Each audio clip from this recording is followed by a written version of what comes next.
হে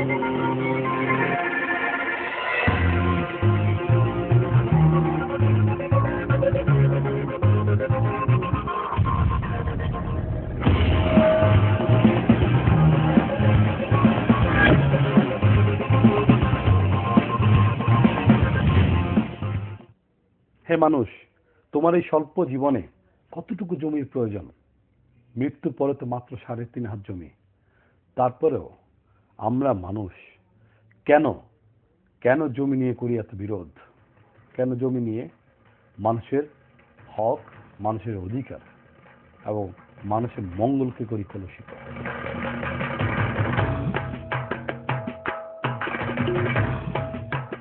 মানুষের বিশ্বাস অর্জনের সবচেয়ে মোক্ষম হাতিয়ার ধর্ম। ধর্মের বর্মে নিজেকে মুড়ে বহু মানুষ করে চলেছে ভণ্ডামির নীচ ঘৃণ্য খেলা। সাধারণ ধর্মান্ধ মানুষও নির্দ্বিধায় বিনা প্রশ্নে মেনে চলেছে সেসব তথাকথিত পীরের নির্দেশ। ঠিক তেমনি এক পীরের ভণ্ডামির কাহিনী উঠে এসেছে এটিএন বাংলার ইগল টিমের ক্যামেরার লেন্সে। মানুষের ধর্মীয় বিশ্বাসকে পুঁজি করে কিভাবে দিনে দিনে ফুলে ফেপে উঠছে এই তথাকথিত পীর। শুধু তাই না, ২১ টেলিভিশনের একজন রিপোর্টার এ বিষয়ে খতিয়ে দেখতে তার আখড়ায় গেলে কিভাবে হেনস্থা হতে হয়েছে তাকে দেখুন আজকের পর্বে। কুতুববাগ দরগা শরীফ। রাজধানীর ব্যস্ততম সড়ক ফার্মগেটে অবস্থিত কুতুববাগ দেওয়ানের বিশাল অট্টালিকার কথা শুনতেই অনেকে হয়তোবা চমকে উঠবেন। কেননা এই আখড়ায় শুধু ঢাকা থেকেই না, দেশের অন্যান্য অনেক অঞ্চল থেকে আসেন ভক্তরা তাদের নানাবিধ সমস্যা নিয়ে। বিনিময়ে পীর সাহেবের সামনে রেখে যান মোটা মোটা অঙ্কের হাদিয়া। দিনের পথে থাকা একজন মানুষ, যিনি কিনা আবার অনেক সমস্যার সমাধান ঘটান অলৌকিকভাবে, তার যাপিত জীবন হবার কথা খুবই সাধারণ। জৌলুসপূর্ণ 10তলা ভবনের প্রতি কি তার আকর্ষণ থাকার কথা? তাও আবার রাজুকের অনুমোদন যেখানে মাত্র 6 তলা পর্যন্ত। একজন সাধু পীরের জীবন হবার কথা খুবই সাধারণ, কিন্তু কুতুববাগ দেওয়ান সাহেবের চাকচিক্য কি সাধারণ ভক্তদের অথবা সাধারণ মানুষের মনে কোনো প্রশ্ন জাগায় না? দর্শক বন্ধুরা, আসুন ঘুরে আসি কুতুববাগ দেওয়ান সাহেবের শৈশব থেকে।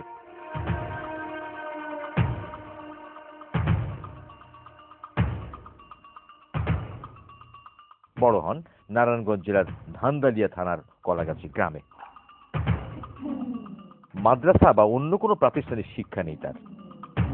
ছেলেবেলা থেকে বিভিন্ন ওয়াজ মাহফিলে ঘুরে বেড়াবার নেশা ছিল, আর ছিল নুরানি একটা চেহারা। সুন্দর চেহারা আর এত ছোটকালেই ধর্মীয় অনুরাগ দেখে এলাকার মহিলাদের ভক্তি শ্রদ্ধার পাত্র হয়ে ওঠেন তিনি। আর ঠিক এটাকেই যথাযথভাবে প্রয়োগ করেন তিনি। 1996 সালে প্রথম আখড়া গড়েন নিজ এলাকা কলাগাছিয়াতেই। রাতারাতি সুপ্রসন্ন হতে থাকে ভাগ্য, কোটি টাকা সম্পত্তি করে ফেলেন তিনি সেখানে। কলাগাছিয়ার এলাকাবাসীর কাছ থেকে পাওয়া তথ্য অনুযায়ী কোনো অলৌকিক ঘটনা কখনোই দেখাতে পারেননি তথাকথিত পীর সাহেব। 2002 সাল পর্যন্ত কলাগাছিয়াতেই অবস্থান করেন। কলাগাছিয়ায় তার অঢেল জমির অনেকটাই বাংলাদেশ রেল বিভাগের জমি। রাষ্ট্রীয় সম্পত্তি অবৈধভাবে দখল করে আছেন একজন পীর সাহেব। এরপর চলে আসেন ময়মনসিংহে ত্রিশালে এবং আখড়া গড়ে তোলেন ধর্মের নামে ভণ্ডামি।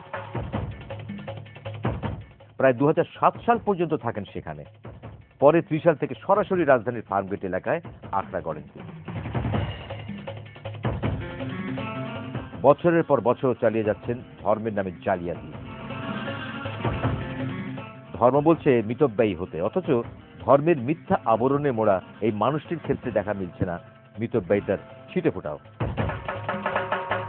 প্রতি বছর এখানে ওরস হয় খুব ধুমধাম করে। কোটি টাকার আলোকসজ্জা আর আতশবাজিরও খেলা চলে সেখানে। হ্যাঁ, আরো আছে। রাজধানী শহরের বিভিন্ন এলাকায় গ্যাসের সংকট রয়েছে, এটা আমরা সবাই জানি। এই সংকটে পড়ে জীবন অতিষ্ঠ হয়ে উঠেছে অনেকের। অথচ ওরসের সময় দেশের বিভিন্ন প্রান্ত থেকে আসা ভক্তদের জন্য রান্না করা হয় প্রায় 100টি গ্যাসের চুলায়। সম্পূর্ণ অবৈধভাবে নেওয়া এই গ্যাস লাইন। কোটি টাকার রাষ্ট্রীয় সম্পদের কি যথেচ্ছ ব্যবহার। ওরস চলাকালীন সময়ে পথচারীদের চোখে পড়ে সারে সারে বাঁধা উট আর গরু, অথচ এক্ষেত্রে চলে জালিয়াতি। গত ওরসের সময় রাস্তায় বাঁধা ছিল 14টি উট আর 159টি গরু, অথচ জবাই করা হয় মাত্র কয়েকটি উট এবং 59টি গরু।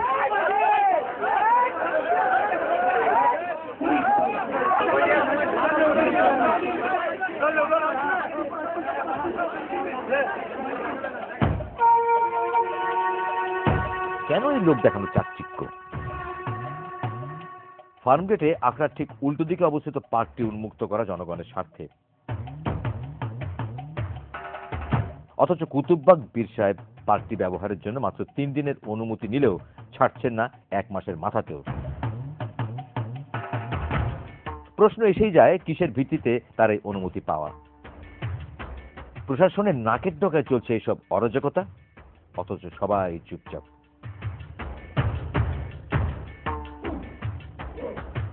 এইসব ঘটনা খতিয়ে দেখতে গত 26 জানুয়ারি 2012 তারিখে ওরসস্থলে যান 21 টেলিভিশন রিপোর্টার তানভীর। কিন্তু সেখানে তাকে সম্মুখীন হতে হয় এক অভাবনীয় পরিস্থিতির। এখনো ভয় কাটিয়ে উঠতে পারেননি তানভীর। প্রভাবশালী পীর সাহেবের হুমকির মুখে মৃত্যু ভয়ে এখনো ভীত সৎ সত্যান্বেষী এই রিপোর্টার। আপনি ফার্মগেটের কুতুববাগের উপর রিপোর্ট করতে গিয়েছিলেন এবং আমরা বিভিন্ন মাধ্যমে জানতে পেরেছি যে আপনাকে তারা লাঞ্ছিত করেছিল এবং তার ক্যাডার বাহিনী আপনার ক্যামেরা থেকে ক্যাসেটও ছিনিয়ে নিয়েছিল। আসলে ঘটনাটা কি হয়েছিল? ঘটনা হচ্ছে 18 তারিখে আমাদের একটি রিপোর্ট প্রচারিত হয় যে কুতুববাগ দরবার শরীফ নামের একটি সংগঠন, যেটি আনোয়ারা উদ্যান, ফার্মগেটের আনোয়ারা উদ্যান দখল করে প্রায় 1 মাস দখল করে সেখানে ওরস শরীফের আয়োজন করছে। এরকম একটি রিপোর্ট প্রচারের পর থেকেই কুতুববাগী যিনি পীর জাকির শাহ, তার সম্বন্ধে বিভিন্ন তথ্য আমাদের কাছে আসতে থাকে। এরকম একটি অভিযোগ যে তার বিরুদ্ধে যে কাকরাইলের প্রায় 29% জমি ইন্ডাস্ট্রি নামক একটি প্রতিষ্ঠানের কাছে জমি বিক্রি করেছে এই জালিয়াতির মাধ্যমে। এরকম একটি অভিযোগের মানে বিষয়টি নিয়ে আমরা অনুসন্ধানে নামি। আমরা ডেস্টিনির কর্তৃপক্ষের সঙ্গে কথা বলি, জমির মালিকের সঙ্গে কথা বলি। কথা বলার পরে আমরা যখন পীরের যিনি আছেন তার ইন্টারভিউ আমরা করতে যাই যে আসলে তার মন্তব্যটা কি, এবং আমরা যাওয়ার 5-7 মিনিটের মধ্যে নিচে আমাদের বসতে দেওয়া হয়। নিচ থেকে আবার আমাদেরকে 3 তলায় নিয়ে যাওয়া হয়। একজন এসে আমাদের 3 তলায় নিয়ে যায় এবং 3 তলায় নিয়ে গিয়ে একটা রুমের মধ্যে নিয়ে আমাদেরকে বাইরে থেকে আটকায় দেওয়া হয়। হ্যাঁ, ভেতরে 2-3 জন ছিলেন এবং বাইরে একজনকে পাহারায় রাখা হয়। তারপরে রুমের মধ্যে আমাদেরকে প্রায় আধা ঘন্টা ওখানে রাখা হয় ওই একটি রুমে। প্রথম যে রিপোর্টটি গেল আমাদের আনোয়ারা উদ্যানকে কেন্দ্র করে, সেই রিপোর্টটি আমরা অন্যায় কাজ করেছি, আমরা ভালো কাজের বিরোধিতা করছি, এরকম তাদের পক্ষ নিয়ে বিভিন্ন রকম কথা বলা হয়। আমাদেরকে শাসানো হয় যে এটা আপনারা কেন করছেন, মানে এটা থেকেই শুরু, বাকবিতণ্ডাটা এভাবেই শুরু হয়।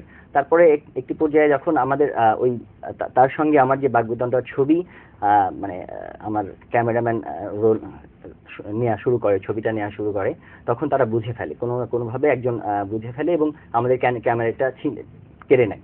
কেড়ে নিয়ে আমাদেরকে আমাদের মাইক্রোফোনটা আমাকে দিয়ে দিতে বলা হয়। আমি মাইক্রোফোনটা দেই না।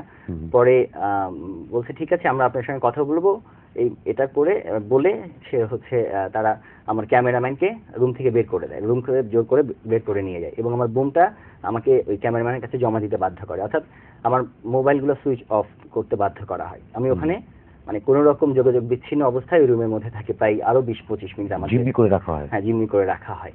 তারপরে ওই ক্যামেরাম্যানকেও পাশে আরেকটা রুমে গিয়ে ওখানে আটকানো হয় এবং ক্যামেরাম্যানের সঙ্গে প্রচন্ড রকম, আমি না থাকার কারণে ক্যামেরাম্যানের সঙ্গে অনেক বাজে বিহেভ করা হয়, তাকে বকাবাধ্য, তার সঙ্গে হাতাহাতি পর্যন্ত হয়েছে। ক্যামেরা ছিনিয়ে নেওয়ার চেষ্টা করছে, আমার ক্যামেরাম্যান ক্যামেরাটা দেয়নি। পরে একটা সময় ক্যামেরাটা ছিনিয়ে নিয়েছে, ছিনিয়ে নেওয়ার পরে ক্যাসেটটাকে রেখে দিয়ে ক্যামেরাটা ফেরত দেওয়া হচ্ছে।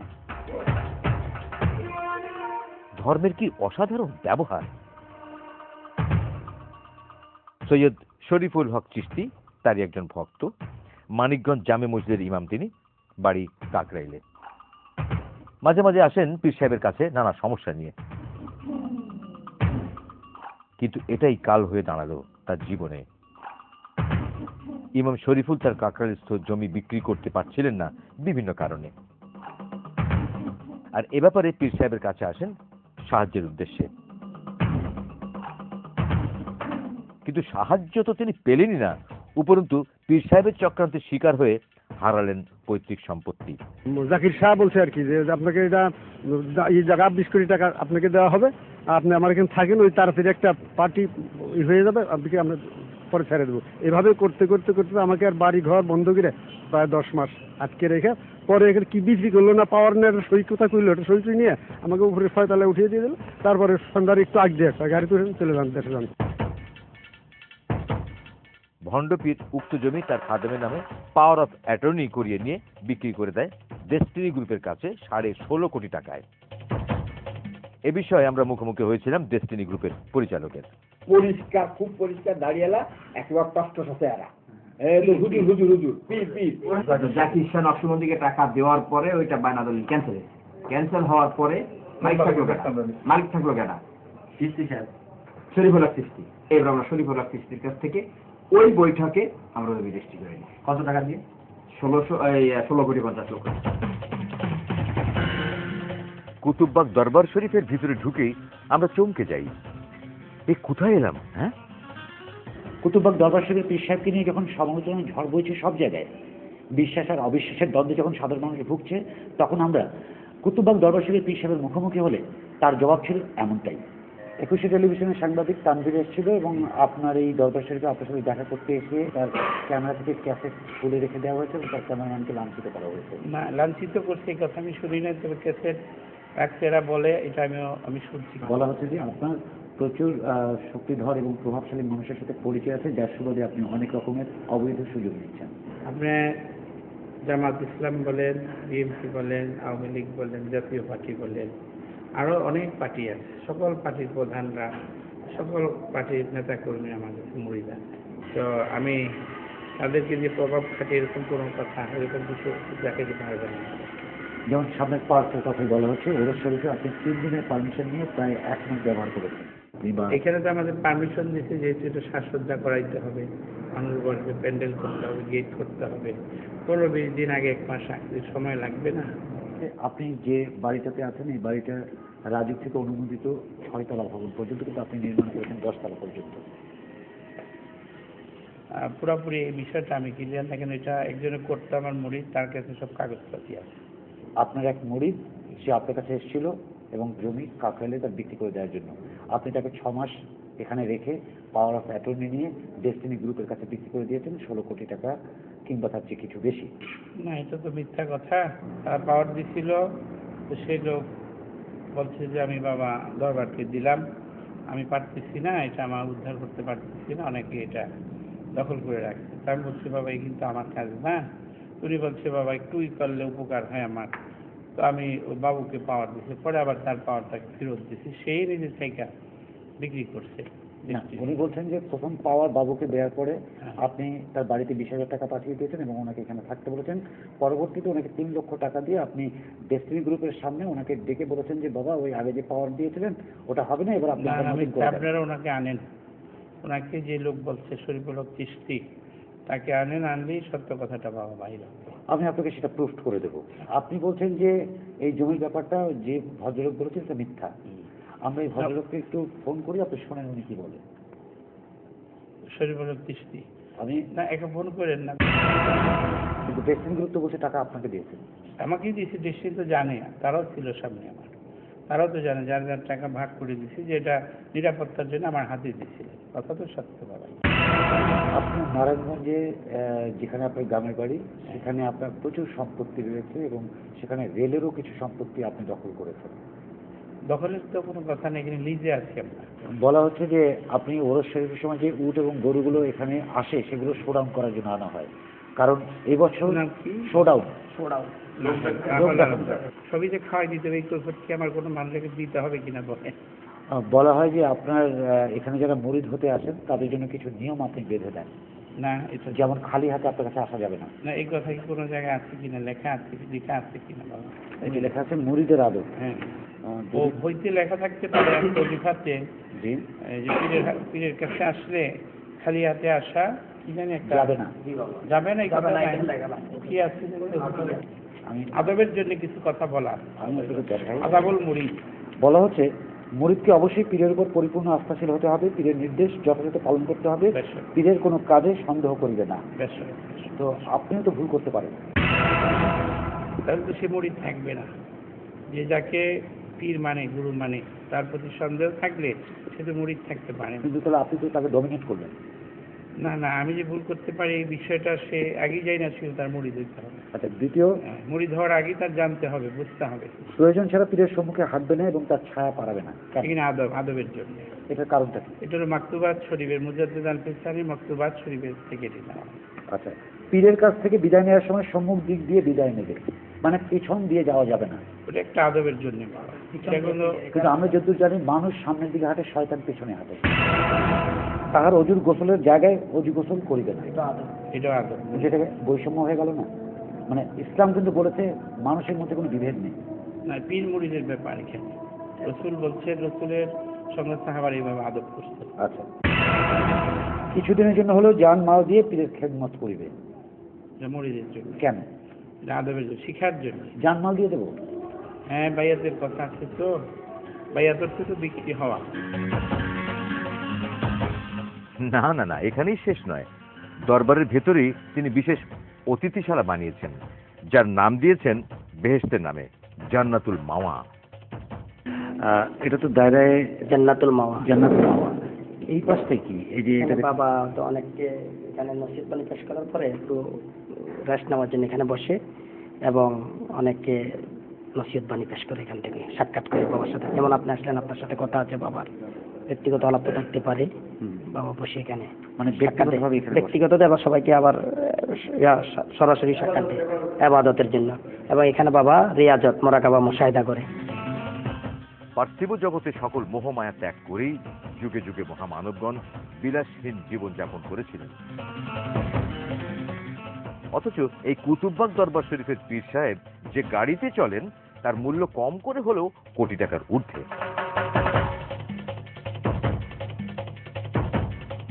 ধর্মের নামে ব্যবসা আর কতদিন চালাবেন কুতুববাগ দেওয়ানের মতো ভণ্ড পীরেরা? ভণ্ডামির আশ্রয়ে রাতারাতি আঙুল ফুলে কলা গাছ হচ্ছেন তারা, আর নিঃস্ব হচ্ছেন ধর্মান্ধ ভক্তরা। যার বিশ্বাস তার কাছে, কারো বিশ্বাসের মূলে আঘাত করা কিংবা কাউকে ছোট করবার জন্য নয়, প্রকৃত সত্যকে সবার সামনে তুলে ধরবার জন্যই আমাদের ছিল এই প্রচেষ্টা। যদি কেউ কষ্ট পেয়ে থাকেন আমাদের ক্ষমা করবেন।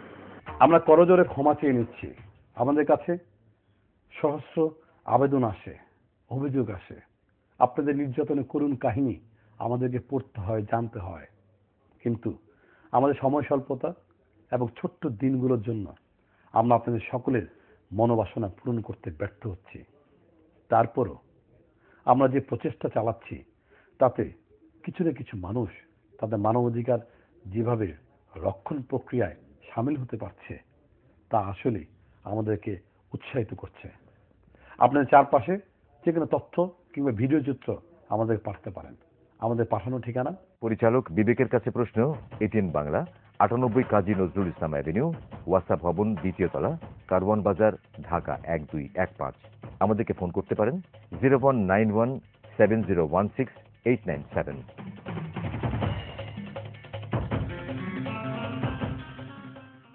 মানবের লঙ্ঘন যারা করছেন তারা দেশের শত্রু, আমাদের শত্রু, আপনার শত্রু, সকলের শত্রু। তাদেরকে আসুন আমরা ঘৃণা করি। যদি ঘৃণা করতে না পারি তাহলে এই মানবের লঙ্ঘনের যে শক্তি তার দিনে দিনে অসুরের শক্তিতে রূপান্তরিত হবে। আপনি কি নির্যাতিত, লঙ্ঘিত হয়েছে কি আপনার মানবাধিকার? তাহলে আমাদেরকে জানান। আমাদের ইগল টিম ছুটে যাবে আপনাদের কাছে।